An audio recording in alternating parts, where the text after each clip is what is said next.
Saudara-saudari dan teman-teman yang dikasihi oleh Tuhan Yesus Kristus, selamat bertemu kembali di dalam program Arus Hayat Voice. Dan di dalam kesempatan ini, saya akan menyampaikan firman Injil dengan judul Pada Hari Ini. Pembacaan Alkitab kita ambil di dalam Ibrani pasal 3 ayat 7 sampai ayat yang ke-8 bagian yang pertama. Bunyinya demikian.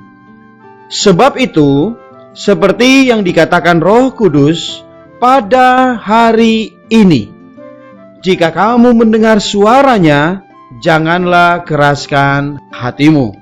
Demikian firman Tuhan.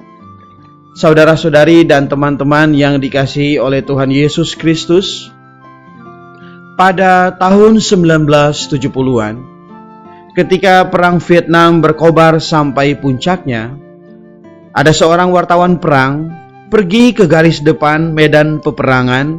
Dia mengunjungi dan mewawancarai prajurit yang bertugas dengan gagah berani. Dia bertanya, "Sekarang, apakah pengharapan yang paling besar dalam hati kalian?" Dan salah seorang berebut menjawab, "Besok." Benar. Api peperangan berkobar menutupi langit. Peluru berdesingan seperti hujan. Bagi prajurit-prajurit, hidup dan mati hanya dipisahkan oleh satu garis saja. Jiwa berada di ujung tanduk, berjuang dengan berlumuran darah, menyerempet bahaya, menerjang penderitaan. Semua karena untuk besok.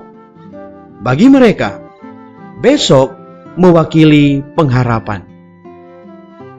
Pada tahun 539 sebelum Masehi, tentara Persia menyerang kota Babel. Karena tembok kota ini tinggi, tebal, dan panjang, memiliki ratusan pintu tembaga, masih ada sungai pelindung kota yang lebar, maka Raja Babel, Belsyazar, dia mengira dia pasti bisa mempertahankan kota itu tanpa khawatir. Sampai tentara bantuan datang menyelamatkan kota Babel dari kepungan tentara Persia. Dan pada malam itu, ia mengadakan perjamuan besar bersama para pembesarnya, 1.000 orang jumlahnya. Tiba-tiba ada jari-jari tangan manusia menulis pada kapur dinding istana raja, yang berarti masa pemerintahan Babel dihitung oleh Allah dan telah diakhiri. Raja ditimbang dengan neraca dan didapati terlalu ringan. Kerajaannya akan beralih kepada orang Persia. Pada malam itu juga, tentara Persia menyerang masuk kota, membunuh raja dan menguasai kerajaannya. Nyatalah, meskipun seseorang adalah raja, ia juga tidak bisa berbuat semaunya sendiri.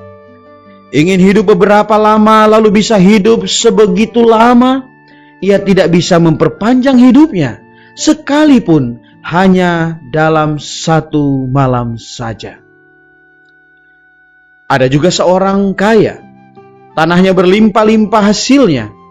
Kemudian ia bermaksud mendirikan lumbung yang besar guna menyimpan semua gandum dan barang-barangnya. Sesudah itu, ia berkata kepada jiwanya sendiri, "Jiwaku, ada padamu banyak barang, tertimbun untuk bertahun-tahun lamanya. Beristirahatlah, makanlah, minumlah, dan bersenang-senanglah." Tetapi firman Allah kepadanya, "Hai engkau orang bodoh, pada malam ini juga jiwamu akan diambil darimu, dan apa yang telah kau sediakan, untuk siapakah itu nanti?" Dan orang kaya ini juga tidak bisa merencanakan perkara besok, karena haknya untuk besok saja tidak ia miliki.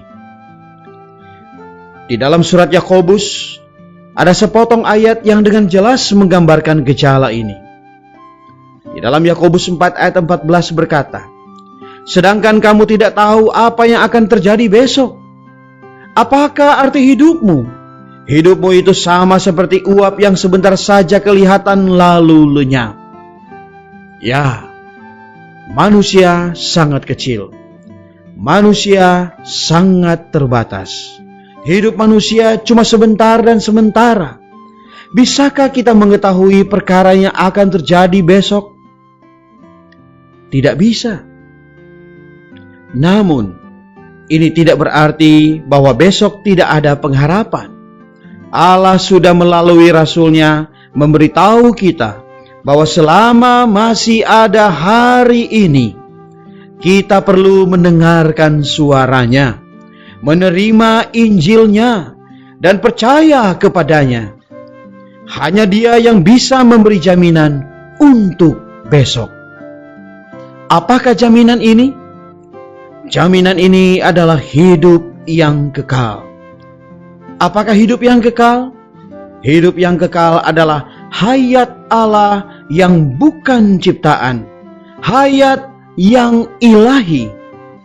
Hayat ini kekal, baik di dalam waktu maupun sifatnya tidak akan berubah. Tidak bisa binasa. Asal kita percaya kepada Kristus, maka hayat kekal ini akan masuk dan tinggal di dalam kita, menjadi hayat, menjadi kekuatan, menjadi penghiburan, menjadi pengharapan, dan sukacita kita. Supaya ketika menghadapi situasi apapun, kita bisa melewatinya dengan tentram, dengan aman. Hayat ini membuat kita bisa dengan sentosa menempuh hari ini. Mari kita berdoa.